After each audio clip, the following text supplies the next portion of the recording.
Dukung dakwah ini terus mengudara. Kajian gratis ini berjalan atas izin Allah dan dukungan tulus dari Anda. Bersama kita sebarkan kebaikan seluas-luasnya. Yuk jadi bagian dari tim kebaikan kami dengan mendukung operasional dakwah. Jazakumullahu khairan kasiran. Bismillahirrahmanirrahim. Alhamdulillahi rabbil alamin. Allahumma salli wa sallim wa barik ala Muhammad wa ala ali Muhammad. Allahumma anfa'na bima 'allamtana wa 'allimna ma yanfa'una wa zidna ilma wa barik lana fi ilmina warzuqna al-ikhlasa fil qawli wal 'amali kamila wa 'ilman nafi'an la yunsa wa tawfiqan daima wa sihhatan wa yaqinan wa 'afiyah. اللهم افتح لنا كل خير ويسر لنا كل أمور. اللهم انصر المجاهدين وارحم المستضعفين ودمر أعداء الدين واتمس على أموالهم آمين يا رب العالمين. Yang mati yang ini, Mas.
Oh ya.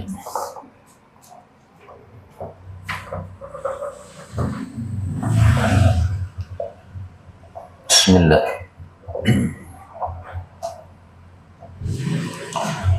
Bismillah walhamdulillah wassalatu wassalamu ala rasulillah.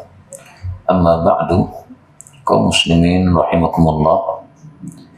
Kita lanjutkan pengajian hadis dari kitab Mukhtasar Sahih Muslim karya Al-Imam Al-Mundhiri rahimahullahu ta'ala, dan kita masih membahas tentang Kitabus Shalah pada hadis 301 halaman 83 dalam kitab saya.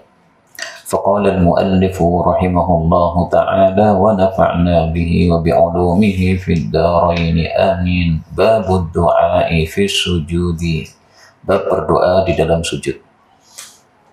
Hadis 301 an Abi Hurairah radhiyallahu anhu anna Rasulullah sallallahu alaihi wasallam qala, aqrabu, paling dekatnya, ma yakunul 'abd, kondisi hamba, min rabbih, terhadap pemeliharanya, adalah wa huwa sajidun, dalam kondisi dia bersujud. Fa'akthiru, maka perbanyaklah ad-du'a, berdoa, yaitu di dalam sujud. Kaum muslimin rahimakumullah, hadis ini menunjukkan disyariatkannya memperbanyak doa ketika kita sujud. Dan di sini ada dua masalah khilafiyah. Masalah yang pertama, bolehkah ketika kita sujud di dalam salat membaca doa dengan bahasa non-Arab? Ini diperselisihkan oleh para ulama. Pendapat yang pertama mengatakan tidak boleh di dalam salat kita membaca doa dengan bahasa ajam atau non-Arab. Karena para sahabat Nabi banyak yang dari non-Arab, ada yang dari Romawi seperti Suhaib Ar-Rumi, ada yang dari Persia seperti Salman Al-Farisi, tapi tidak pernah kita dapatkan riwayat bahwa mereka membaca doa dalam sujud dengan bahasa ajam.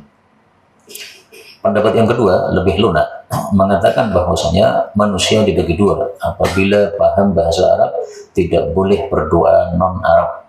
Tetapi kalau tidak paham bahasa Arab, maka boleh berdoa dengan non-Arab pada saat sujud ini, karena ini adalah waktu yang mustajab untuk berdoa kepada Allah Subhanahu wa ta'ala. Karena ini masalah khilafiyah, maka saya menyarankan untuk kita mengambil sikap berhati-hati. Jadi tidak usah pakai bahasa non-Arab. Adapun solusinya, kita berdoa di dalam sujud, kalau tidak bisa bahasa Arab, dengan membatin di dalam hati dengan bahasa non-Arab. Karena kalau hanya membatin, tidak bergerak-gerak mulutnya, ini tidak termasuk membaca sehingga tidak terkena hukum tersebut. Wallahu a'lam.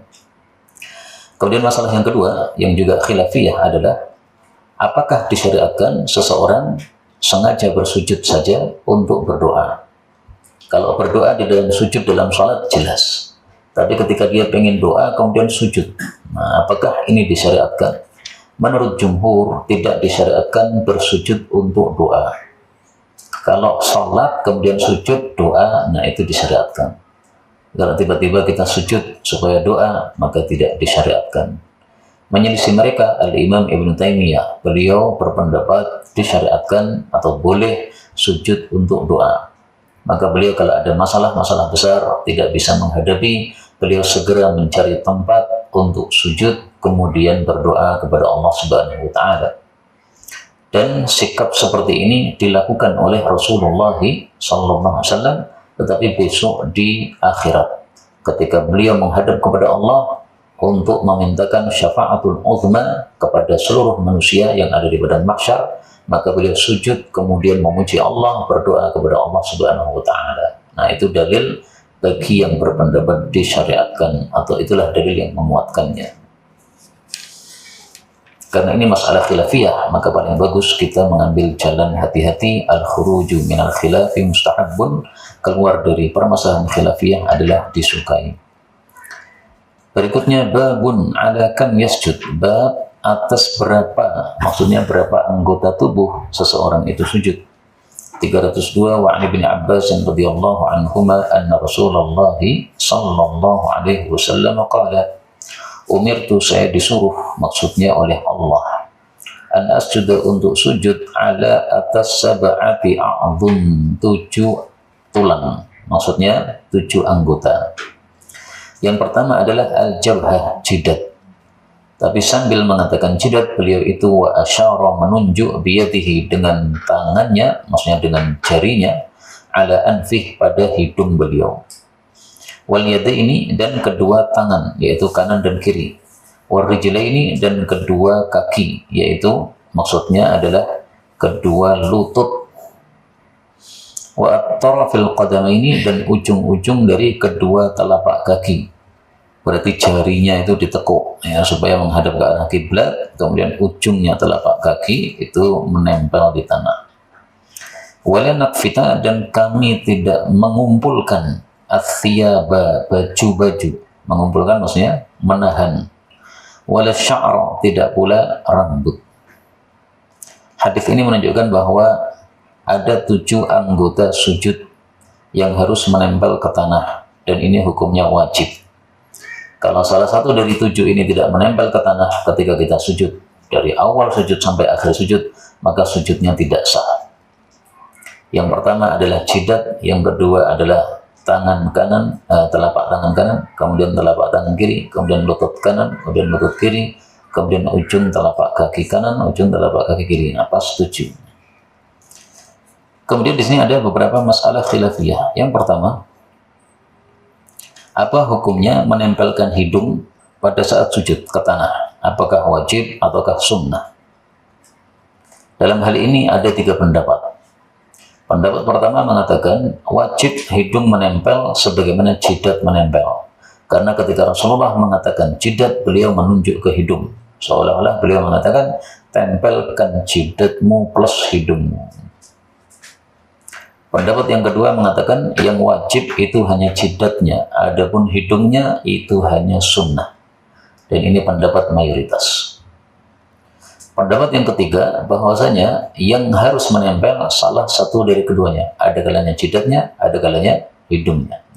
Berarti kalau kita tempelkan hidung saja, maka jidatnya ngawang. Tapi ini pendapat saya tidak suka, karena tidak mengamalkan sabda Nabi yang menyuruh, yang melafalkan kata-kata jidat supaya menempel ke tanah. Dan itu juga memberatkan bagi orang yang melakukannya.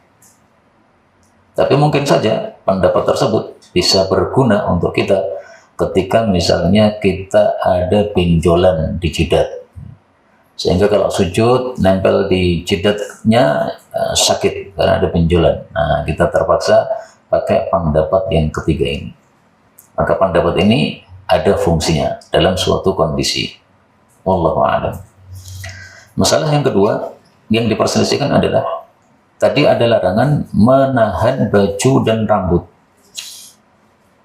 Maka seperti baju yang ditekuk bagian ujungnya, dilipat, dilinding.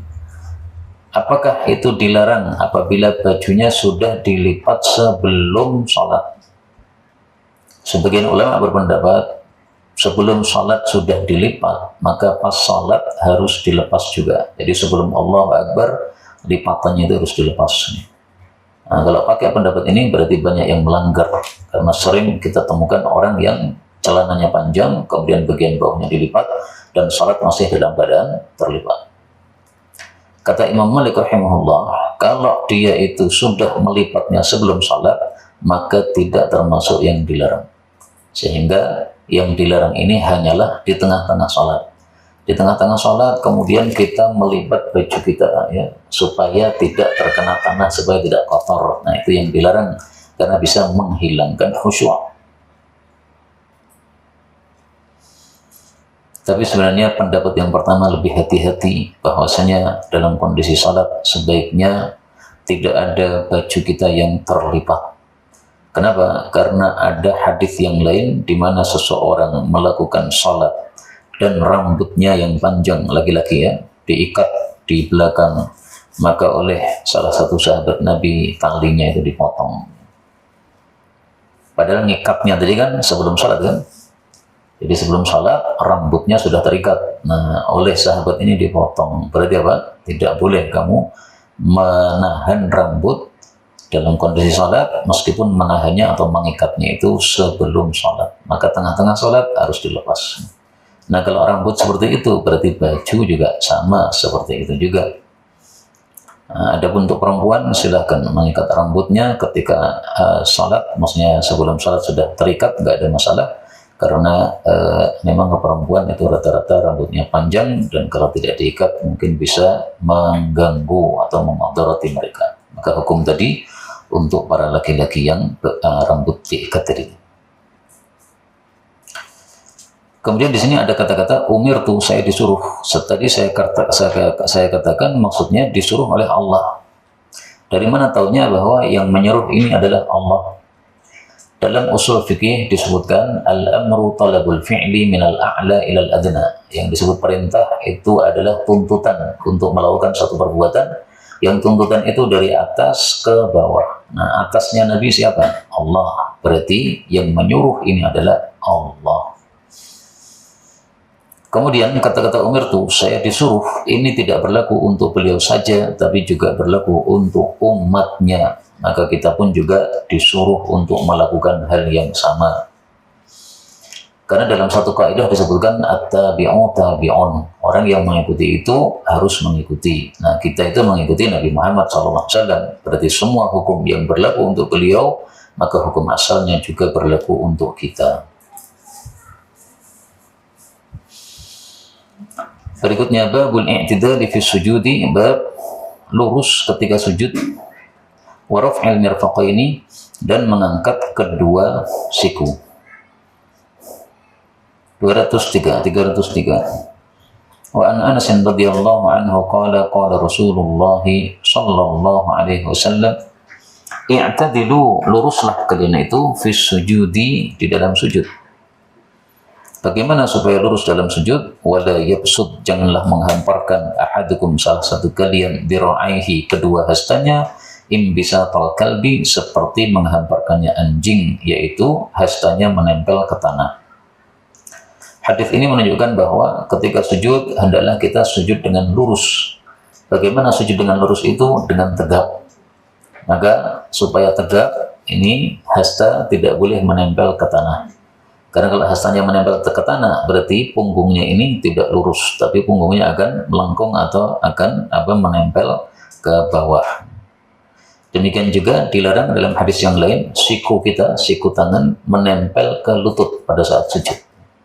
Maka hasta nempel tanah dilarang, siku nempel lutut dilarang, kecuali kalau terpaksa, misalnya sakit.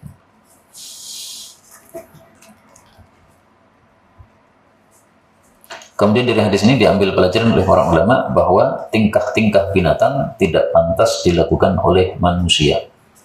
Karena manusia itu lebih mulia daripada binatang. Allah mengatakan, "Walaqad karramna bani Adam," sungguh kami telah memuliakan manusia. Maka tingkahnya anjing di sini dilarang oleh Nabi untuk kita tiru di dalam sholat. Demikian juga menoleh seperti menolehnya serigala dilarang oleh Nabi. Demikian juga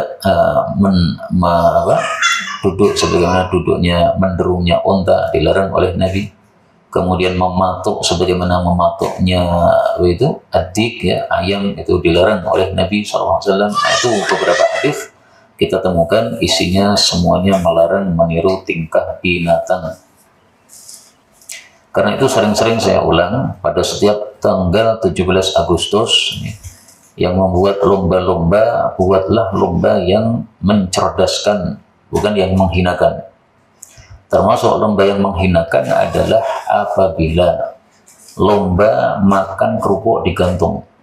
Ini seperti tingkah binatang, makannya langsung dengan mulut, tidak pakai tangan.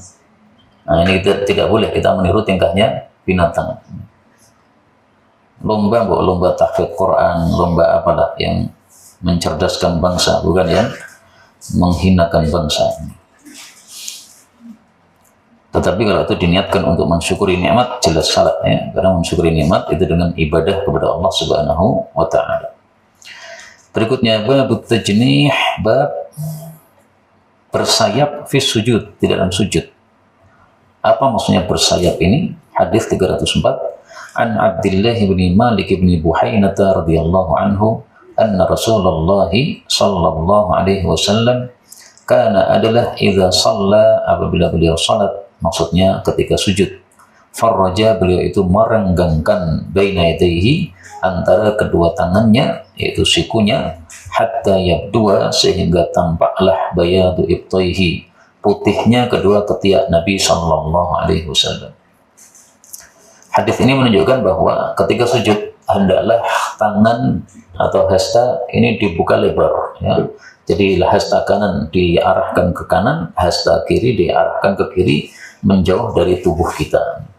Nah, dengan posisi seperti ini otomatis bagian ketiaknya terbuka.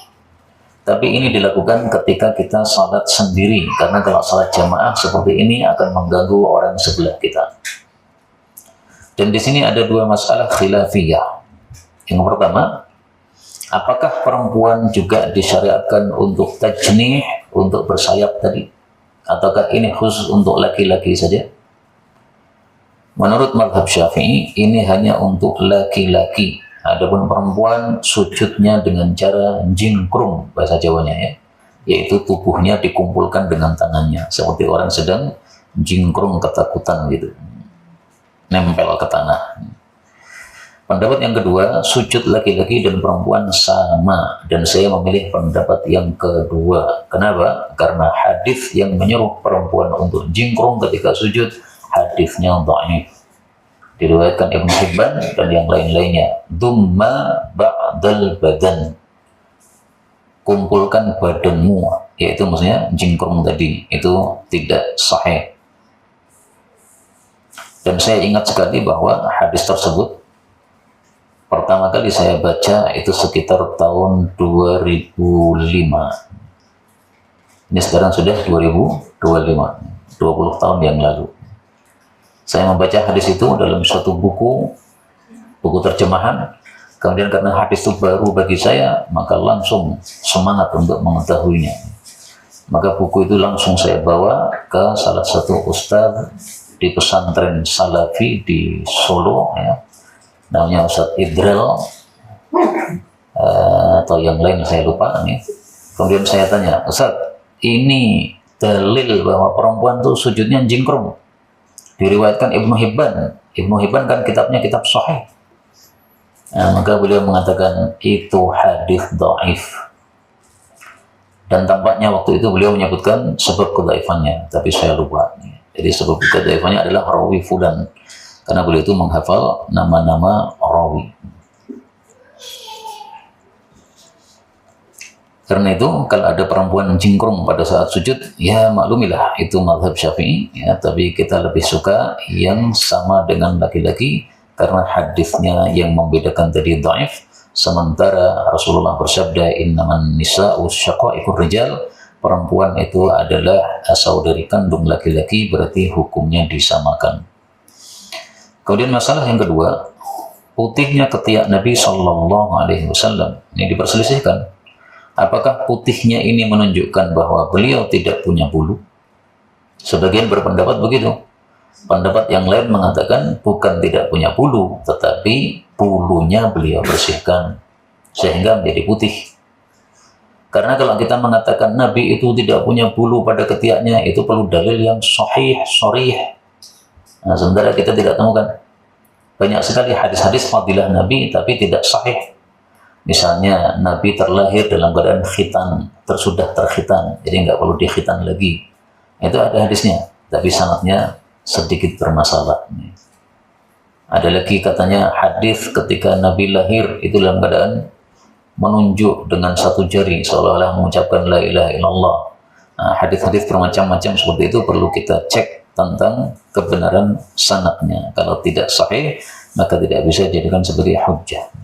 Maka yang zahir bagi saya wallahu a'lam, ini Nabi tetap ada bulu pada ketiaknya, tapi beliau sangat menjaga kebersihannya. Karena itu pelajaran yang dapat diambil dari sini adalah mari menjaga kebersihan ketiak. Setiap pekan dibersihkan bulunya, insya Allah jadi bersih. Hari Jumat itu waktu kita membersihkan seluruh tubuh kita dari kekotoran-kekotoran.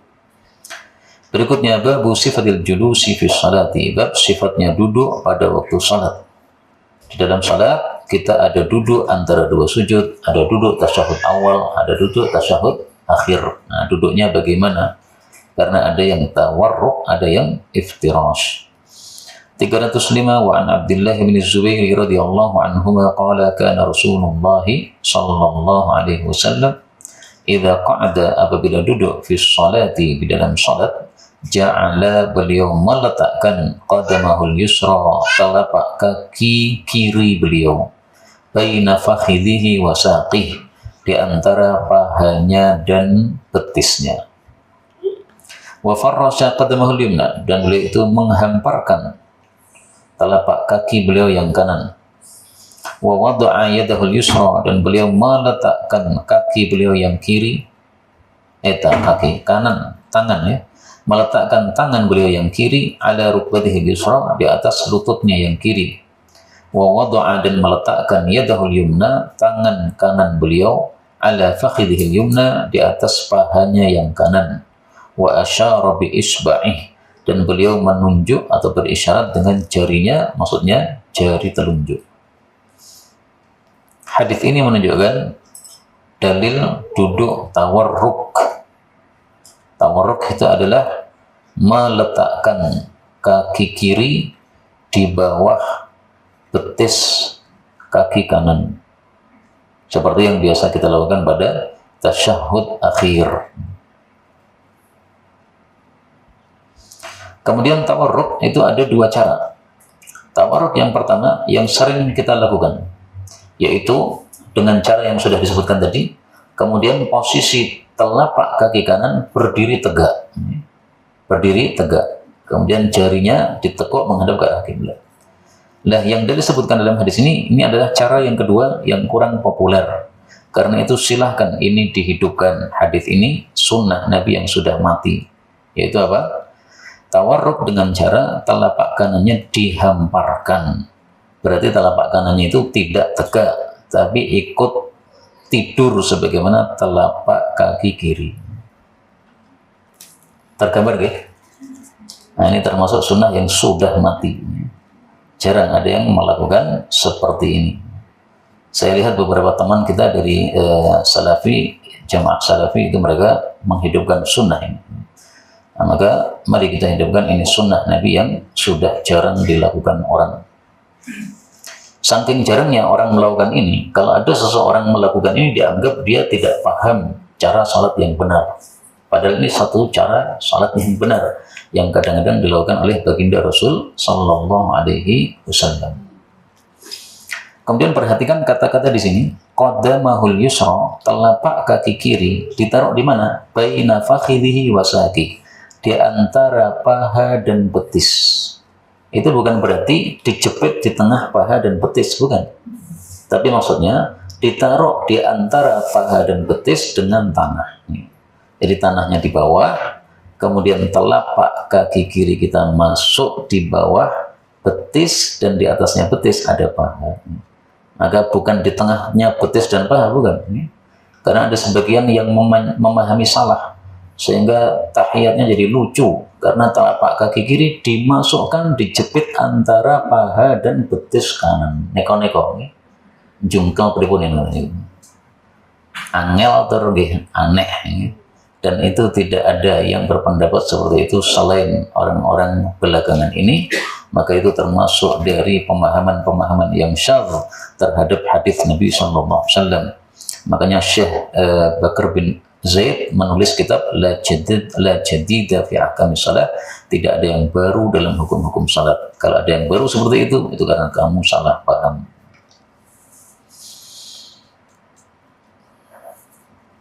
Kemudian ada dua masalah khilafiyah dalam hadis ini. Yang pertama, bagaimana duduknya seseorang apabila dia melakukan sholat 2 rakaat, misalnya sholat subuh. Apakah duduk tasyahudnya itu tawarruk ataukah iftirash? Menurut mazhab Syafi'i, semua duduk kalau ditutup dengan salam, maka duduknya iftirash. Berarti sholat subuh 2 rakaat, duduknya juga iftirash, karena setelah itu ditutup dengan salam. Menurut mazhab Hambali, kalau hanya 2 rakaat, maka duduknya mohon maaf, kebalik ya. Yang Syafi'i itu yang tawarruk. Mazhab Hambali itu yang iftirash. Nah, sehingga menurut mazhab Hambali, kalau hanya 2 rakaat, duduknya adalah iftirash. Tapi kalau 4 rakaat dan ada tasyahud awal dan tasyahud akhir, maka tasyahud awalnya ini iftirash, kemudian tasyahud akhirnya baru tawarruk. Sehingga silakan mau dilakukan apapun, semuanya benar, semuanya ada dalilnya. Itu hanya masalah mana yang lebih utama saja, lebih utama tawarruk ataukah lebih utamanya iftirash. Masalah yang kedua yang diperselisihkan adalah asyara bi isba'i, beliau berisyarat dengan jari telunjuknya. Apakah hanya isyarat saja ataukah digerak-gerakkan? Ada dua pendapat. Pendapat yang saya pilih adalah cuma isyarat, tidak digerak-gerakkan. Kenapa? Karena dari 11 perawi itu yang meriwayatkan dengan kata-kata mengisyaratkan itu adalah 10-nya, sementara yang satunya itu meriwayatkan dengan menggerakkan. Jadi ada 11 orang meriwayatkan dari guru yang sama. Satu orang menyelisih 10 yang lain. Yang 10 mengatakan mengisyaratkan, ya. Yang satu mengatakan menggerakkan. Nah, 1 lawan 10, menang yang 10. Seperti gampangnya seperti sekarang ini, ya. Panjenengan ngaji, kemudian semua yang hadir mengatakan A, tadi disampaikan A, ya. Tiba-tiba ada satu di antara antum yang mengatakan B. Nah, itu berarti mungkin ngantuk pas ngaji. Maka dia tertuduh salah karena menyelisih yang lebih banyak. Nah, tetapi kalau ada yang menggerak-gerakkan jarinya, jangan diingkari karena ini masalah khilafiyah, dan kita sudah punya kaidah la ingkara fi masailil khilaf, tidak ada pengingkaran dalam masalah-masalah khilafiyah. Berikutnya babul iqa'i 'alal qadamain, bab duduk iqa' di atas 2 telapak kaki. 306 an Tawusin rahimahullahu qala Kulna kami para tabi'i berkata Ibnu Abbas kepada Ibnu Abbas fil iq'a, tentang duduk iqa' alal qadamain, di atas kedua telapak kaki. Yang dimaksud di sini adalah telapak kaki ditegakkan, kemudian pantat duduk di atas tumitnya. Faqala, maka Ibnu Abbas mengatakan hiya sunnah, itulah sunnah Nabi sallallahu alaihi wasallam. Faqulna lahu, maka kami berkata kepada Ibnu Abbas, inna, sesungguhnya kami, lanarahu, sungguh memandang hal itu, jafaan, kebodohan, birrajul, terhadap seseorang, yaitu yang melakukan itu dianggap bodoh. Faqala Ibnu Abbas, maka berkatalah Ibnu Abbas, bal bahkan hiya sunnatu nabiyyika, itu adalah sunnah Nabi sallallahu alaihi wasallam. Hadis ini menunjukkan disunahkannya duduk iqa di antara dua sujud. Bagaimana duduk iqa itu? Yaitu kedua telapak kaki ditegakkan, kemudian pantatnya duduk atau menempel di atas tumit.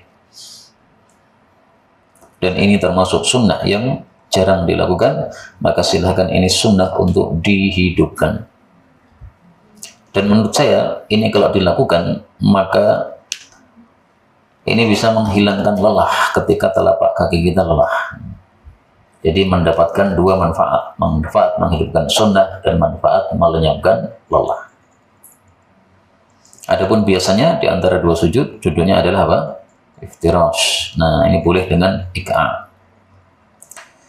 Kemudian ada dua masalah yang perlu kita bahas di sini. Yang pertama, kata-kata as-sunnah. Sunnah itu kalau yang mengatakan para sahabat, maksudnya sunnah Nabi. Kalau yang mengatakan adalah para tabi'in, maksudnya adalah sunnah para sahabat. Nah, di sini yang mengatakan adalah seorang sahabi, yaitu Ibnu Abbas. Berarti ini adalah sunnah Nabi Muhammad SAW. Sehingga hadis ini bisa dijadikan dalil karena dianggap marfu'un hukman. Dianggap marfu' secara hukum, yaitu dianggap sebagai sabda Nabi langsung, meskipun yang ngomong adalah Ibnu Abbas. Masalah yang kedua, bahwasanya kata-kata iqa itu memiliki dua makna. Ada iqa yang dilarang, ada iqa yang disunahkan. Iqa yang disunahkan adalah duduk di antara dua sujud dengan menegakkan kedua telapak kaki, kemudian pantatnya duduk di atas tumitnya. Nah, itu yang tadi kita bahas. Iqa yang dilarang itu adalah duduk dengan cara pantat menempel ke tanah, kemudian kedua betis ditegakkan. Nah, biasanya orang-orang Arab kalau duduk santai seperti itu ya, pantatnya nempel ke tanah, betisnya ditegakkan, kemudian dirangkul dengan tangan. Nah, seperti lendetan gitu enak. Nah, seperti itu iqa yang dilarang di dalam sholat. Kalau di luar sholat silahkan duduk seperti itu, tapi di dalam sholat dilarang. Maka kalau kita sedang sakit, sholatnya dengan duduk kondisi apapun silahkan, selain duduk iqa yang dilarang tadi, karena sudah ada nasnya yang melarang. Kemudian duduk iqa yang sedang kita bahas ini diperselisihkan oleh para ulama. Menurut mayoritas ulama, duduk iqa yang seperti ini pun juga dilarang. Tapi menurut sebagian kecil ulama, duduk itu sunnah Nabi, dan itulah pendapat Ibnu Abbas radhiyallahu an. Saya memilih pendapat yang mengatakan sunnah karena ini hadisnya sahih, sehingga dimenangkan daripada pendapat yang mayoritas tadi. Perincian perbedaan pendapat ini bisa dibaca dalam kitab Sunan At-Tirmidzi. Jadi masalah-masalah khilafiyah itu banyak sekali disebutkan oleh Al-Imam At-Tirmidzi dalam kitabnya Sunan At-Tirmidzi. Berikutnya, bab tasyahhudi fi sholati, bab bacaan tasyahud di dalam salat. Yang dimaksud tasyahud itu adalah mengucapkan asyhadu an la ilaha illallah wa anna Muhammadan abduhu wa rasuluh. Tetapi yang dimaksud tasyahud di dalam salat itu adalah ucapan dari awal sampai akhirnya. At-tahiyatu lillah termasuk, as-salatu wa tayyibat termasuk, assalamu alayka ayyuhan nabi termasuk. Kalau tasyahud sendiri adalah asyhadu an la ilaha illallah. Tapi yang dimaksud tasyahud fi shalah itu adalah semua yang dibaca pada saat tasyahud akhir. 307, ini hadisnya panjang sehingga kita akan komentari setiap kalimatnya. An Hittan bin Abdullah ar-Raqashi rahimahullah qala, "Shallaitu aku salat ma'a Abi Musa bersama Abu Musa al-Asy'ari radhiyallahu anhu. Salatan akan satu salat. Falamma maka tatkala kana adalah indal qa'dah, pada saat duduk, yaitu duduk tasyahud. Qala rajulun, berkata seorang laki-laki minal qaumi dari kaum, ukirratis salatu bil birri waz zakati, ukirat telah ditetapkan as-salatu salat itu bil birri dengan perbuatan baik wa zakati dan zakat. Maksudnya apa? Salat dengan perbuatan baik dan membayar zakat itu digabung, semuanya diperintahkan oleh Allah. Artinya tidak boleh dipisah-pisahkan ya. Saya maunya salat tapi saya tidak mau birrul walidain misalnya, nggak bisa ya. Saya maunya salat tapi saya tidak mau berbuat kebaikan apapun selain salat, nggak bisa. Saya maunya salat tapi tidak mau bayar zakat, tidak diterima oleh Allah salatnya. Nah, mungkin orang ini mengatakan seperti ini karena waktu itu banyak orang-orang yang tidak mau bayar zakat setelah Rasulullah wafat. Nah, sehingga sedang sholat dia mengatakan seperti ini. Sholat itu digandengkan dengan zakat, jangan dipisah-pisahkan. Seolah-olah gitu. Qala falamma maka tatkala qada telah menyelesaikan Abu Musa al-Asy'ari as-salata akan salat wasallama dan sudah salam insarafa dia kemudian bubaran atau pergi. Faqala lalu dia mengatakan ayyukum siapakah di antara kalian al-qail yang mengucapkan kalimat kadza wa kadza, kalimat ini dan ini, itu kalimat tadi. Karena sholat kok malah ngomong ya, diingkari oleh Abu Musa. Qala fa'aramma maka aramma diamlah al-qaum qaum itu. Ya aramma dalam bahasa Arab artinya apa? Diam. Nah, maka mestinya arema itu sukanya diam dengan teriak-teriak. Thumma qala kemudian beliau mengatakan ayyukum siapakah di antara kalian al-qail yang mengucapkan kalimat kadza wa kadza, kalimat ini dan itu. Fa'arammal qaum maka kaum itu diam lagi. Qala beliau mengatakan lagi Abu Musa ya, la'allaka barangkali kamu ya Hitam wahai Hitam, perawi hadis ini. Qultaha engkau ngomong kalimat itu. Qala Hitam menjawab ma qultuha, saya tidak mengatakannya. Walaqad rahibtu dan sungguh-sungguh saya takut antabka'ani bahwa engkau itu mencela saya biha dengan kalimat tadi. Nah, jadi Hitam ini sudah khawatir nanti saya dituduh oleh beliau ini. Ya mungkin karena Hitam ini suka ngomong atau gimana nggak paham kenapa dituduh oleh Abu Musa ini. Faqala rajulun maka berkata seorang laki-laki minal qaum dari kaum itu, ana qultuha, saya tadi yang mengucapkannya. Walam urid dan saya tidak menghendaki biha dengan kalimat tadi illal khair kecuali kebaikan ya. Jadi dia beralasan saya memang yang ngomong tapi tujuan saya baik, tidak untuk apa-apa, nggak ada udang di balik bakwan.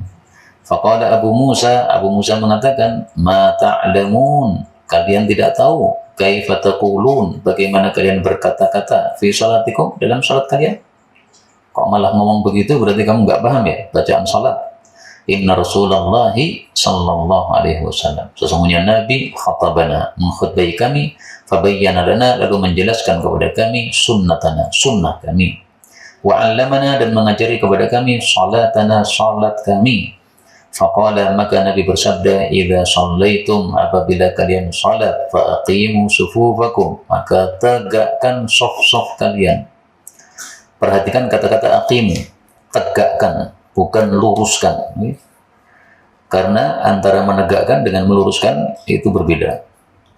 Menegakkan shaf itu kata Imam Nawawi mencakup 3 hal. Yang pertama meluruskan shaf. Yang kedua merapatkan shaf. Yang ketiga mengisi yang depan lebih dulu, kalau sudah penuh baru yang belakang. Nah, 3 macam sunnah itu semuanya masuk dalam kata-kata aqimu sufufakum. Maka shaf yang tegak itu shaf yang melakukan 3 kewajiban ini. Kewajiban pertama lurus, tidak lurus dosa. Kewajiban kedua rapat, tidak rapat dosa. Kewajiban yang ketiga dahulukan yang depan, kalau sudah penuh baru isi yang belakang. Tapi saya jujur ini masalah khilafiyah. Sebagian ulama berpendapat lurus itu sunnah, rapat itu sunnah. Tapi pendapat yang saya pilih pendapat yang mengatakan wajib. Kenapa? Karena 2 hal. Yang pertama, ini adalah perintah dan hukum asal perintah adalah wajib.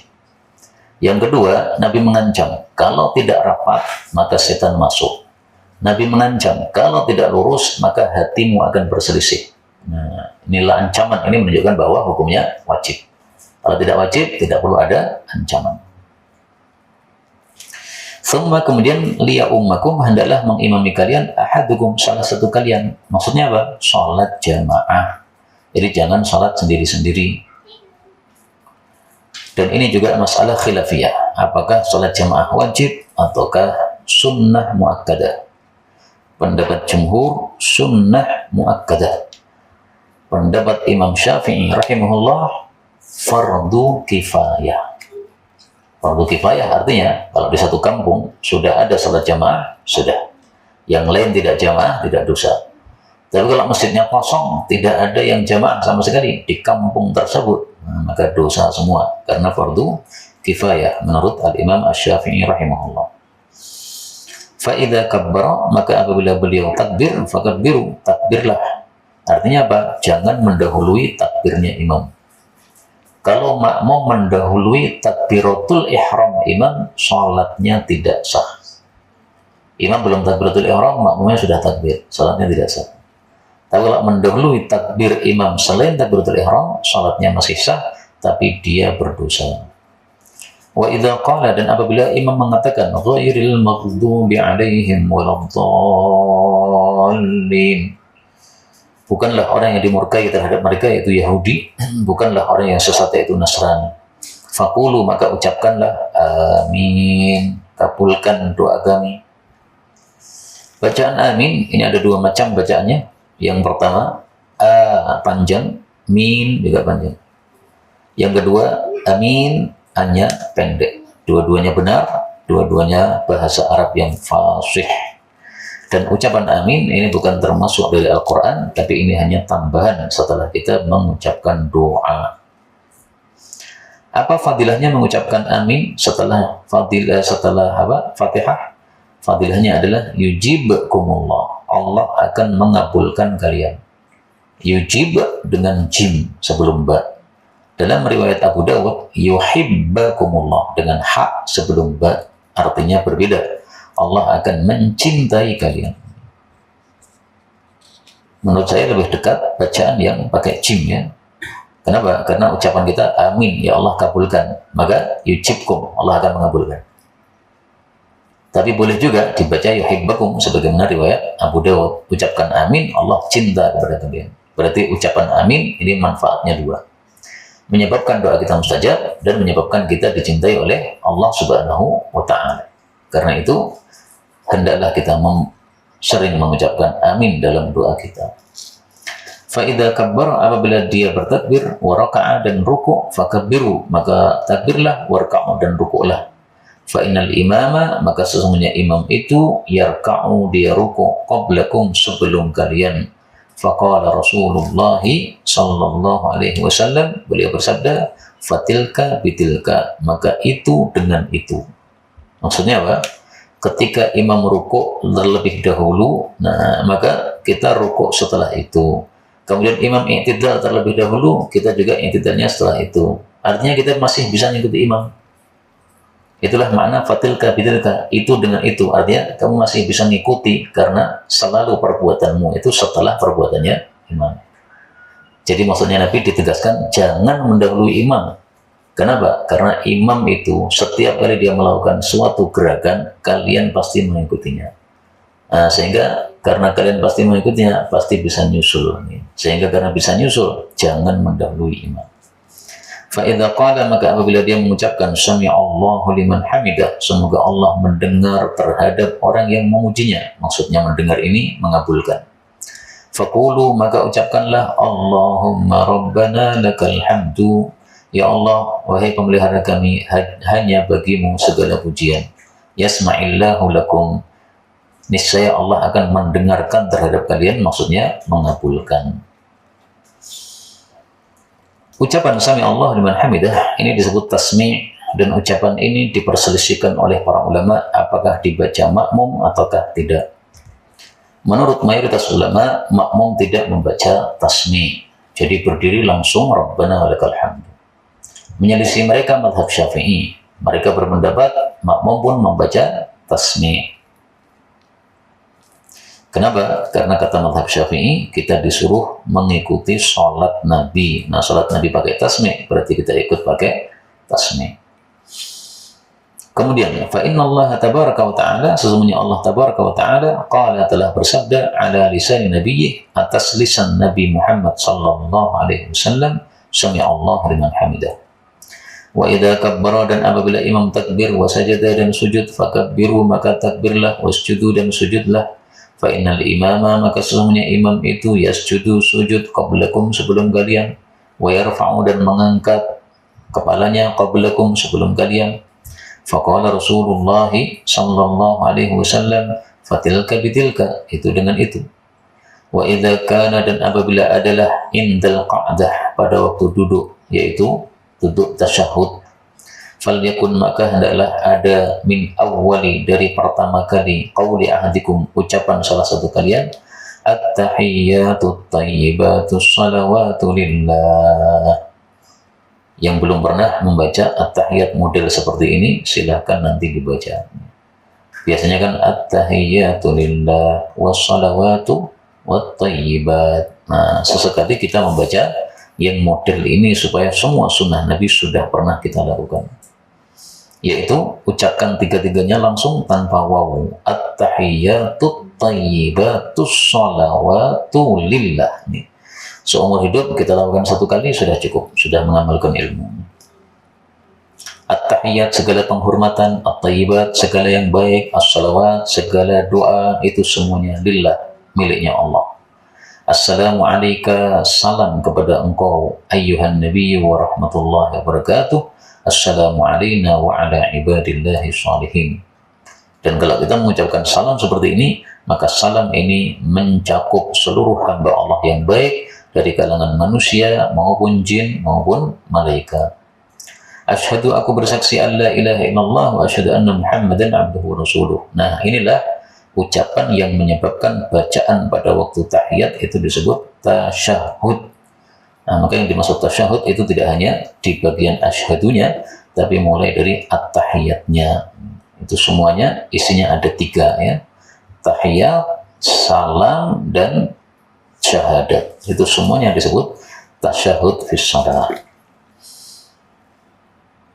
Sampai di sini tidak disebutkan sholawat, ya kan? Karena itulah menurut mayoritas para ulama, tasyahud awal tanpa sholawat. Ini menurut mayoritas. Sebagian kecil ulama berpendapat tasyahud awal tetap pakai sholawat. Saya sudah terbiasa sejak kecil dari guru-guru kami di MI, dibiasakan sholawat pada tasyahud awal, sehingga itu sudah jadi rutinitas. Tapi seandainya ada yang terbiasanya selawatnya tidak dibaca pada tasyahud awal, itu justru malah sesuai dengan pendapat mayoritas para ulama, dan itu dasarnya hadis ini.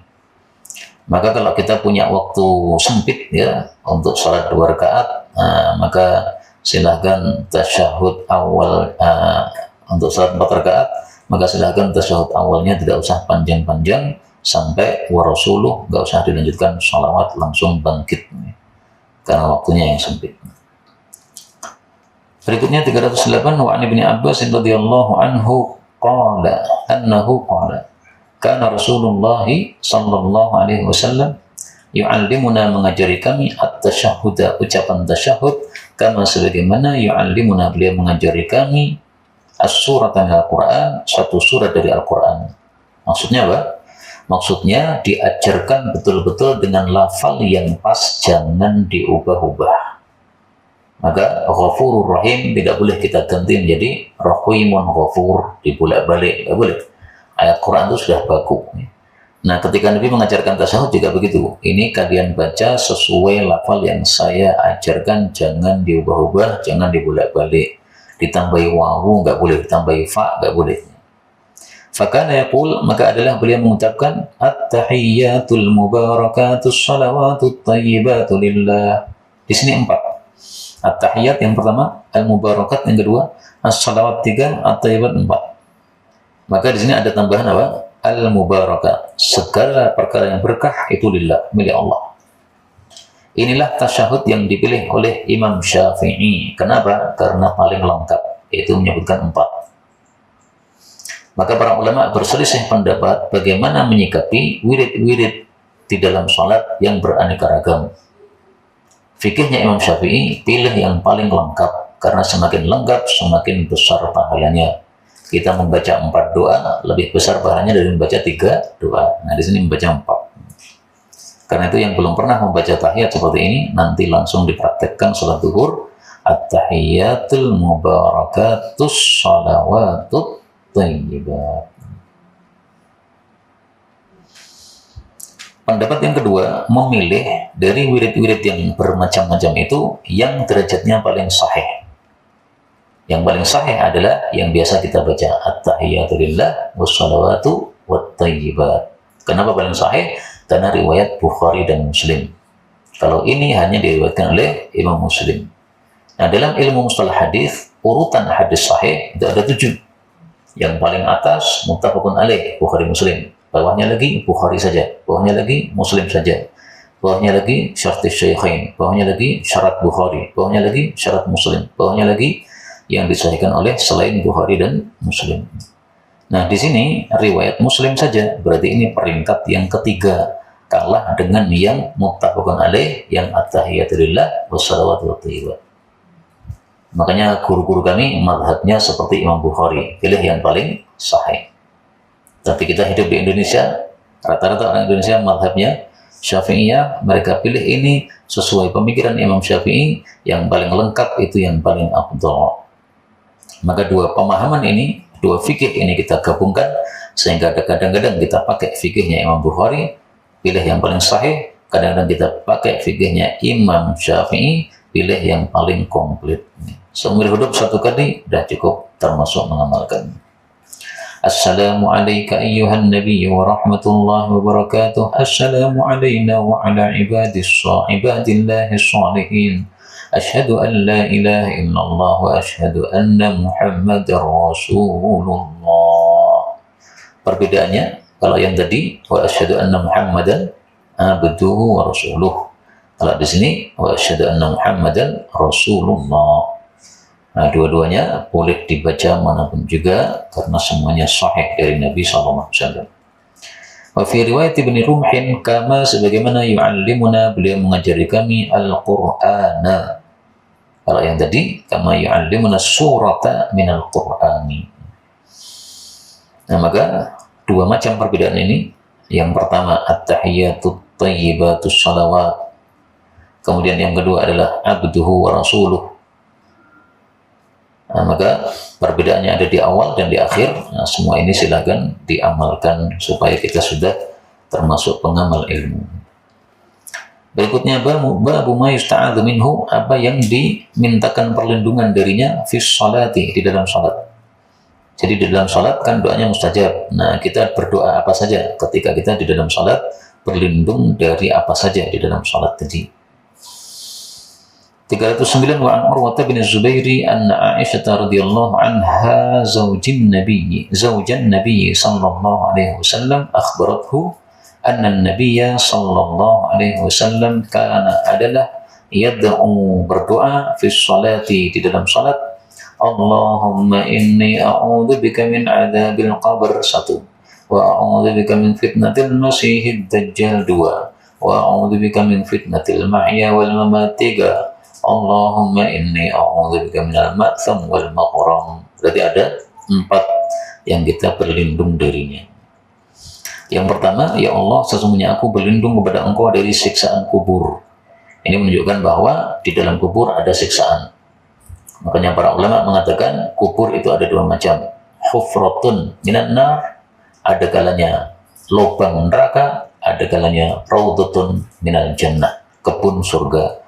Mudah-mudahan kuburan kita semuanya kebun surga. Amin ya rabbal alamin. Karena itu lazimilah setiap malam membaca surat Al-Mulk. Maka surat Al-Mulk akan membela kita pada saat kita berada dalam kuburan, sebagaimana sabda Nabi sallallahu alaihi wasallam, hiyal mani'ah.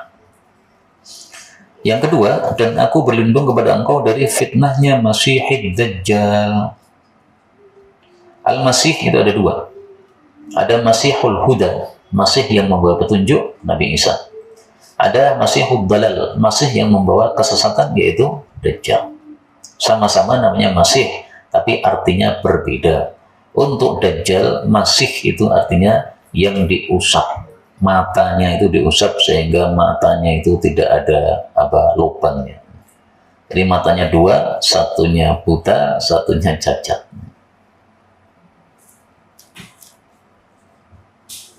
Untuk Nabi Isa Al-Masih itu adalah artinya yang mengusap, bukan yang diusap, yaitu yang mengusap orang sakit kemudian jadi sembuh. Maka Masih dalam bahasa Arab bisa berarti mengusap, bisa berarti diusap, ya. Kalau mengusap Nabi Isa, kalau diusap atau dihapus, yaitu matanya Dajjal itu dihapus satu. Di dalam riwayat Ahmad, lafalnya bukan Al-Masihid Dajjal, tapi Al-A'waril Kadzab. Al-A'war yang buta sebelah mata, Al-Kadzab yang pendusta. Sama dengan Dajjal artinya juga pendusta. Maka boleh kita baca wa a'udzubika min fitnatil a'waril kadzab sebagaimana riwayat Ahmad. Yang ketiga, dan aku berlindung kepada engkau dari fitnahnya hidup dan mati. Fitnah itu maksudnya ujian yang merusak agama kita, atau namanya fitnah. Maka fitnahnya hidup ya segala sesuatu yang bisa merusak agama kita ketika kita hidup. Misalnya kalau YouTube bisa merusak agama, ya berarti YouTube termasuk fitnah. Misalnya kalau HP bisa merusak agama, berarti ya termasuk fitnah. Dulu nggak pernah ada hubungan dengan perempuan, sekarang ada hubungan dengan perempuan. Kenapa? WA, Japrian, ya. Akhirnya kembali ngobrol dengan teman sekelasnya dulu, padahal masing-masing sudah punya suami atau istri, sudah punya anak. Akhirnya rusak hubungan keluarga. Itu berarti WA-nya fitnatil mahya. Kalau fitnatil mamat adalah ujian ketika kita sudah mati, ya. Misalnya pertanyaan malaikat mungkar dan nakir. Nah, itu kita sudah mati, kemudian diuji oleh malaikat mungkar nakir, maka itu termasuk fitnatil mamat. Kalau tidak bisa menjawab, nah itu berarti mendapatkan ujian buruk di dalam kematiannya. Atau misalnya fitnatul mamat itu adalah matinya mendapatkan su'ul khatimah, itu fitnatul mamat. Kemudian yang ketiga, yang keempat doanya, Allahumma ya Allah, sesungguhnya aku berlindung kepada engkau minal ma'tham, dari dosa, wal maghram, dan hutang. Perhatikan di sini, dosa digandengkan dengan hutang. Padahal hutang itu tidak dosa, tapi digandengkan dengan hutang. Digandengkan dengan dosa, penyebutannya itu. Nah pertanyaannya, kenapa hutang kok digandengkan dengan dosa? Seolah-olah hutang itu juga dosa. Nah, faqala lahu qail, maka berkata seseorang kepada Nabi, ma aktsara, betapa sering, ma tasta'ir, Anda berlindung minal maghram, dari hutang ya Rasulullah. Ada apa sih? Padahal kan hutang itu mubah. Faqala, maka beliau mengatakan, innar rajul, sesungguhnya seseorang itu, idza gharim, apabila dia berhutang, haddatsa, dia bicara, fakadzaba, maka dia dusta, wa wa'ada, dan dia menjanjikan, fa akhlafa, lalu menyelisih janji. Hadis ini menunjukkan bahwasanya hutang bisa menyebabkan dosa. Hutangnya sendiri tidak dosa, tapi gara-gara hutang bisa memunculkan perbuatan dosa.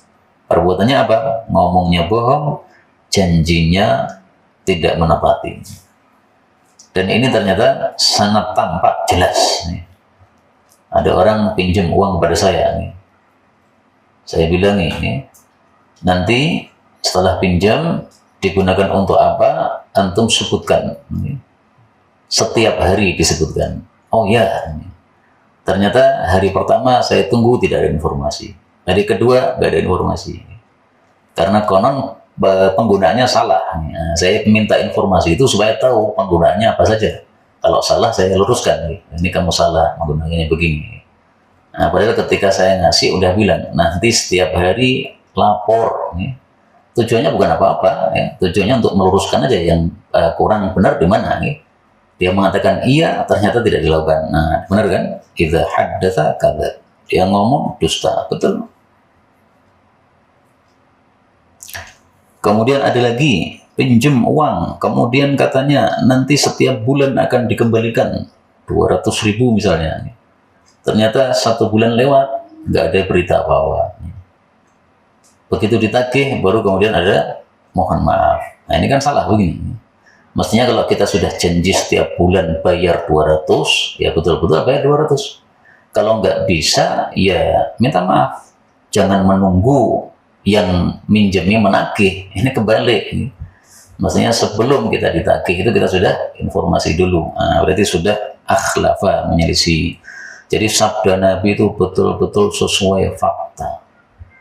Mungkin orangnya baik, Pak. Sholat jamaah ya nongol, sholat pertama ya ada, baca Quran ya oke. Mungkin juga puasa sunnah Senin Kemis. Tapi gara-gara utang muncullah perbuatan dosa. Kadzaba, dusta, akhlafa, menyelisih janji. Itu sudah semacam pasangannya. Seperti kalau kita mengatakan ada gula, ada semut, ada utang, ada dusta. Tidak semua orang begitu, tapi itu rata-rata atau banyak yang melakukannya, dan itu sudah terbukti betul-betul. Saya dulu ketika baca hadis ini juga nggak begitu ngeh gitu. Gimana sih kok hutang, dusta ini apa kaitannya apa?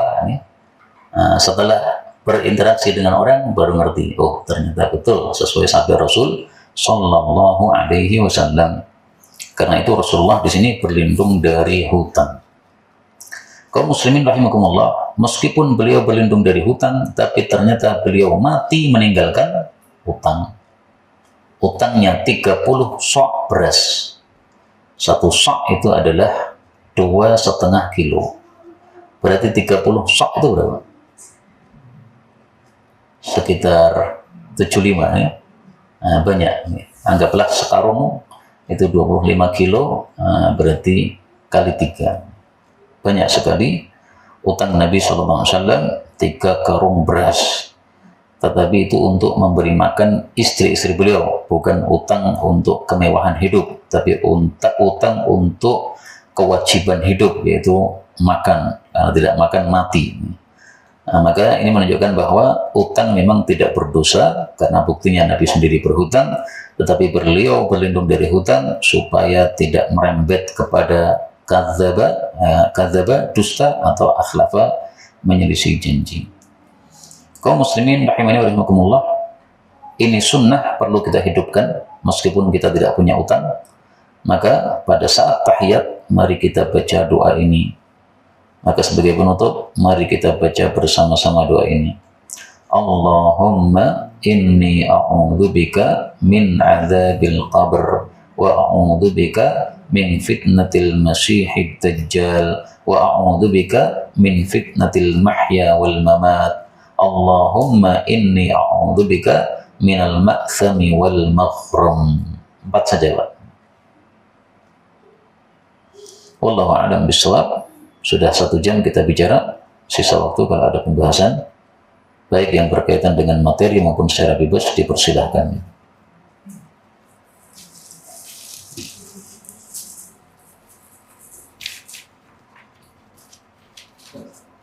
Monggo.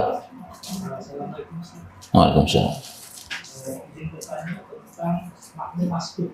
Iya. Makmum masbuk ketika masih kurang 1 rakaat, kemudian imamnya sudah tasyahud akhir dan duduknya di tawarruk. Nah, makmum masbuk ini apakah mengikuti imam yang tawarruk atau bagaimana? Ya, makmum masbuk dia akan berdiri lagi setelah imamnya salam.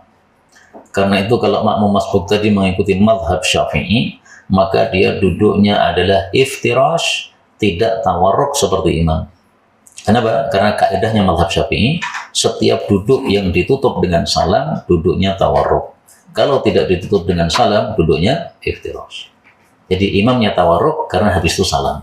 Makmum masbuknya tidak tawarruk alias iftirash karena dia tidak salam. Itu kalau pakai mazhab Syafi'i. Tapi apakah ada mazhab yang lain? Ada. Sebagian ulama berpendapat perilakunya makmum mengikuti perilakunya imam. Imamnya tawarruk berarti kita tawarruk. Imamnya iftirash berarti kita iftirash.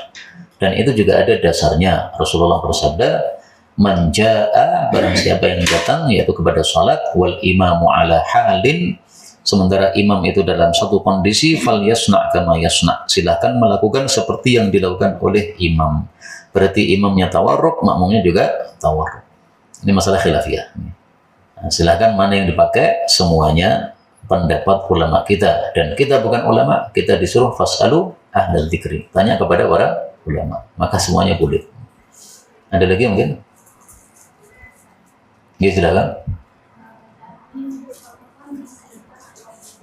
Untuk bacaan amin, apakah perempuan disirkan ataukah dijaharkan? Saya belum menemukan hadis yang menyuruh perempuan untuk mensirkan bacaan amin.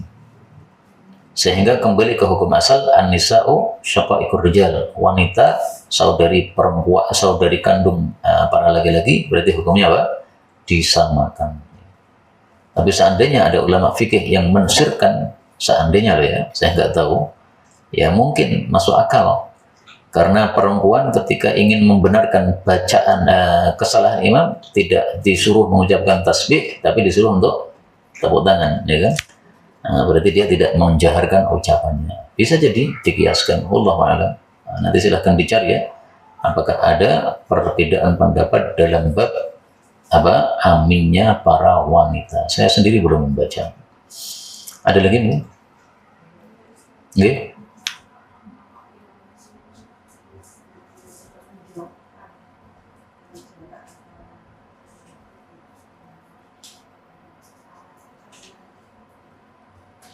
Saya tidak dengar nih, ada mic-nya nggak di belakang?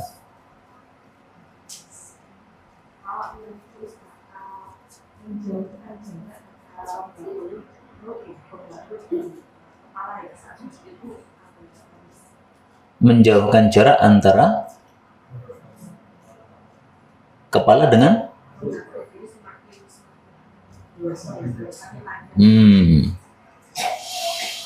sujud dengan delosor, maju ke depan, nih, sehingga pahanya itu menjorok ke depan. Ini tidak benar, karena sujud itu disuruh untuk i'tidal, lurus tadi. Nah, kalau kita pahami lurus itu pahanya lurus, berarti delosor ke depan itu tidak lurus namanya. Maka jangan jingkrung, yaitu menjorok ke belakang pahanya, tapi juga jangan menjorok ke depan delosor, tapi tegak saja pahanya. I'tadilu, luruslah.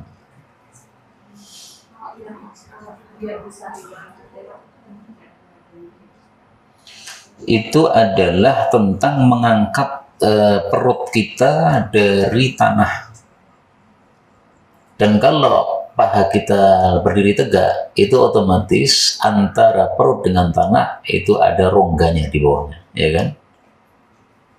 Tapi kalau pahanya maju ke depan, rongganya semakin sempit nih. Tapi kalau pahanya tegak begini, rongganya antara perut dengan tanah ini semakin tinggi. Ada hadisnya itu, Nabi kalau sujud maka beliau itu tegap, sehingga kalau seandainya di bawahnya itu, di bawah perutnya itu ada kambing kecil yang lewat, bisa lewat. Nah, itu hadisnya sahih. Tapi itu sama sekali tidak menyuruh kita untuk sujud dengan delosor alias apa? Pahanya menjorok ke depan. Karena memang sebagian orang saya lihat pahanya itu terlalu maju ke depan. Ya. Nah, itu tidak benar seperti itu. Hendaklah kita tengah-tengah antara tafrid dan ifrat. Jangan berlebihan ke atas, jangan berlebihan ke bawah. Kalau jingkrung itu berarti berlebihan ke bawah. Kalau delosor ke depan itu berarti berlebihan ke atas. Hendaklah tengah-tengah, yaitu pahanya lurus saja. Ada lagi? Oke.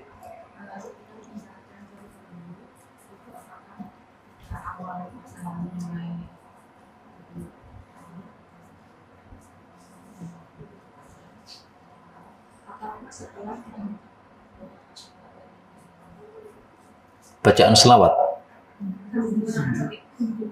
Oh, jari telunjuk. Kapan jari telunjuk ini diangkat?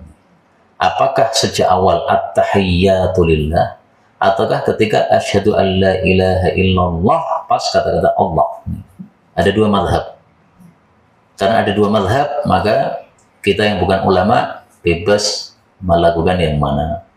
Kalau saya memilih pendapat yang pertama, sejak awal at-tahiyyatu lillah jari menunjuk. Kenapa? Saya cari-cari dalil yang menunjukkan bahwa diangkat ketika illallah, itu saya belum temukan yang sahihun sarihun, yang jelas dan sahih saya belum temukan. Dalam kitab-kitab mazhab Syafi'i silahkan dilihat. Kalau mazhab Syafi'i kan begitu kan? Asyhadu an la ilaha illallah. Nah, pas Allah itu tiga yang bergerak. Mulut kita bergerak Allah, kemudian jari kita bergerak naik, kemudian hati kita bergerak mengingat Allah. Nah, maka seolah-olah jari kita diangkat ini supaya hati kita ingat sama Allah, ingat sama Allah. Tapi itu ternyata hadisnya tidak jelas menunjukkan hal tersebut, karena cuma disebutkan dalam hadis riwayat Baihaqi wa asyara bit tauhid. Beliau berisyarat menunjukkan tauhid keesaan Allah. Apakah itu berarti mengucapkannya pas la ilaha illallah? Tidak harus begitu dong. Karena di awal kan kita mengatakan at-tahiyatu lillah. Allah juga esa. Maka at-tahiyatu lillah. At-tahiyatu itu hanya untuk Allah. Itu juga esa Allah itu. Nah, sehingga kalau saya memilih sejak awal tahiyatu lillah. Tapi kalau ada orang di samping saya tidak segera mengangkat, menunggu sampai illallah, itu jari tangannya tidak saya coklek, Pak. Saya biarkan, nggak apa-apa. Karena juga punya apa? Pegangan, yaitu pendapat mazhab Syafi'i, dan mazhab mereka berdasarkan hadis riwayat Baihaqi tadi. Nanti silahkan dicari wa asyara bit tauhid, itu kalimatnya. Ada lagi mungkin? Ya, silakan.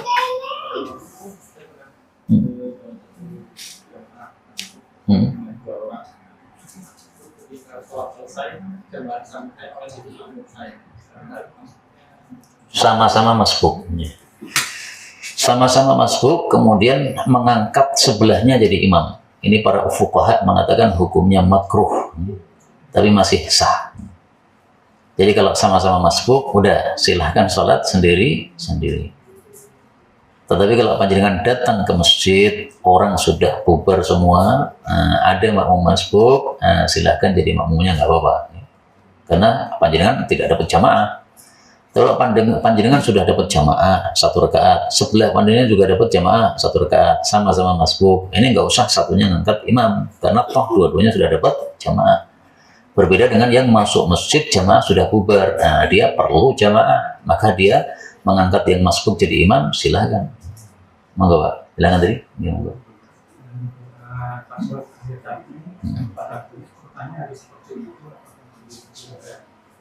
Apakah harus begitu atau? Oh ya, nah. Apakah doa yang 4 kita berlindung tadi harus urut ataukah boleh bolak-balik? Kalau bisa urut lebih baik urut, Pak. Karena sebagian ulama berpendapat semua doa yang diajarkan Nabi bacalah persis seperti lafal beliau. Dan pendapat ini dikuatkan dengan dalil tentang doa sebelum tidur. Doa sebelum tidur itu ada wa bi nabiyyikal ladzi arsalta, dan saya beriman kepada nabimu yang engkau utus. Nah, oleh seorang sahabat dibaca wa bi rasulikal ladzi arsalta. Dia tidak mengatakan nabi, tapi dia mengatakan rasul. Oleh nabi disuruh diulang lagi wa bi nabiyyikal ladzi arsalta. Nabi dengan rasul memang ada perbedaan, tapi banyak persamaan. Tapi oleh Nabi disuruh membaca Nabiyika persis, jangan kamu ubah Rasulika. Maka kata guru kami Syekh Walid, untuk bab doa silahkan sesuai lafal Nabi SAW. Sebisa mungkin begitu. Ada lagi mungkin?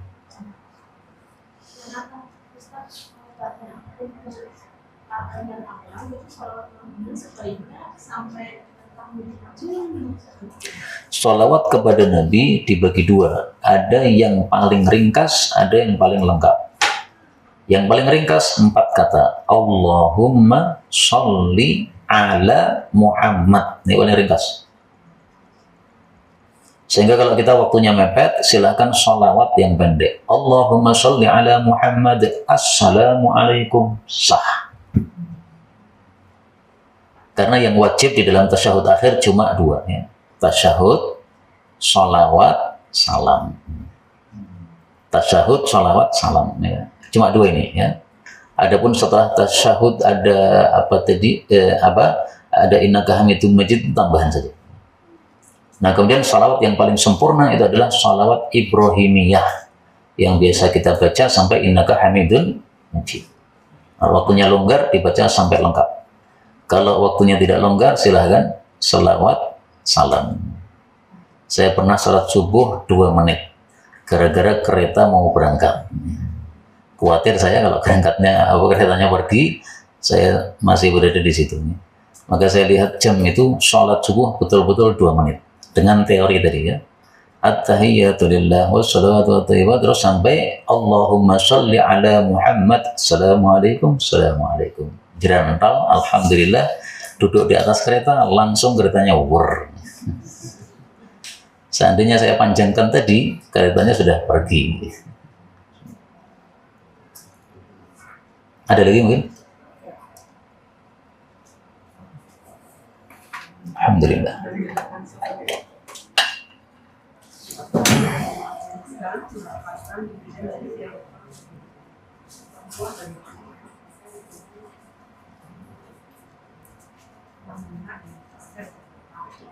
Ini pertanyaan atau ini, Bu? Oh, enggak, gimana? Enggak jelas soalnya.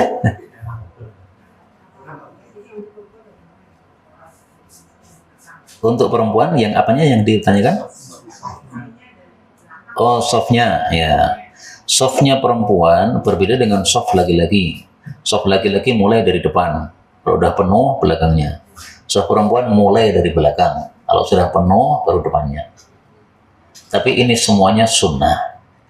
Seandainya ibu-ibu mulainya dari depan, di balik tirai ini, ya sah. Tapi kurang sesuai sunnah. Kalau mau sesuai sunnah, mulainya dari belakang. Sehingga nanti belakang itu dikasih sisa satu ruangan untuk bisa orang lewat ke depan, gitu. Jangan dipenuhi total. Dipenuhi total nanti yang datang belakang nggak bisa masuk. Nah, itu caranya, ya. Kenapa? Karena Nabi mengatakan sebaik-baik soft laki-laki paling depan, sebaik-baik soft perempuan paling belakang. Kenapa disuruh paling depan, paling belakang? Supaya jauh antara laki-laki dan perempuan. Nah, maka laki-laki dengan perempuan itu dalam Islam ini disuruh untuk menjauh, tidak untuk mendekat. Termasuk di jalan pun juga begitu. Nabi menyuruh para perempuan kalau berjalan di jalan jangan di tengah, tapi di pinggir. Untuk laki-laki silahkan di tengah. Nah, saking taatnya para wanita sahabat Nabi, itu mereka berjalannya mepet tembok. Sampai kadang-kadang bajunya nyerempet tembok, cantol tembok. Saking taatnya kepada Nabi itu. Zaman sekarang tampaknya tidak dilakukan, itu sunnah, ya. Perempuan jalannya minggir. Ke masjid misalnya, silahkan, tapi jalannya minggir. Misalnya kalau ada perempuan 3 orang, nah, jangan 3 orang itu berjejer sehingga memenuhi jalan. Ya. Hendaklah 3 orang itu di depan 1, belakangnya lagi 1, belakangnya lagi 1, semuanya di pinggir.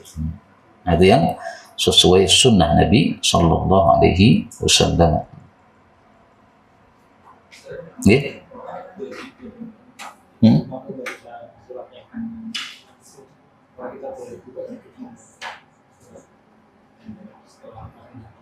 Setelah rakaat keberapa?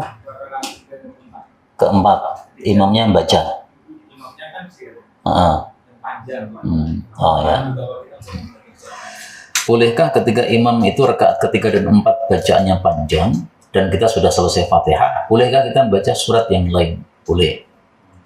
Karena Nabi itu kadang-kadang sholat duhur asar rakaat ketiga dan keempat itu menambahi bacaan yang lain. Dalilnya di mana? Silakan kitab Bulughul Maram dibuka lagi, di sana ada. Nah, maka setelah Fatihah rakaat 3 dan 4 itu tidak dilarang membaca surat. Dan ini termasuk sunnah yang sudah mati. Hampir semua orang tidak tahu kalau itu boleh membaca surat. Termasuk juga salat jenazah. Hampir semua orang tidak ada yang membaca surat lagi setelah Al-Fatihah. Padahal sunnah. Nah, maka kalau saya salat jenazah biasanya Fatihah, kemudian Al-Ikhlas. Baru kemudian takbir lagi, selawat. Nah, ini sunnah yang sudah mati. Silahkan dihidupkan. Sunnah yang mati kalau dihidupkan, pahalanya sangat besar di hadapan Allah Subhanahu wa Ta'ala. Mungkin masih ada lagi?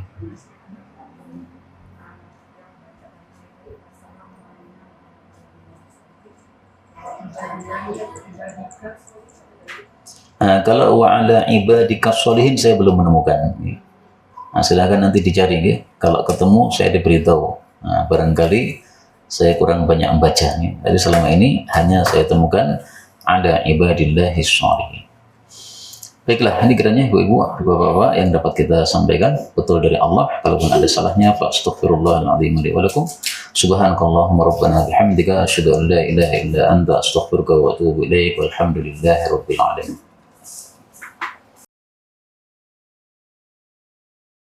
Dukung dakwah ini terus mengudara. Kajian gratis ini berjalan atas izin Allah dan dukungan tulus dari Anda. Bersama kita sebarkan kebaikan seluas-luasnya. Yuk jadi bagian dari tim kebaikan kami dengan mendukung operasional dakwah. Jazakumullahu khairan kasiron.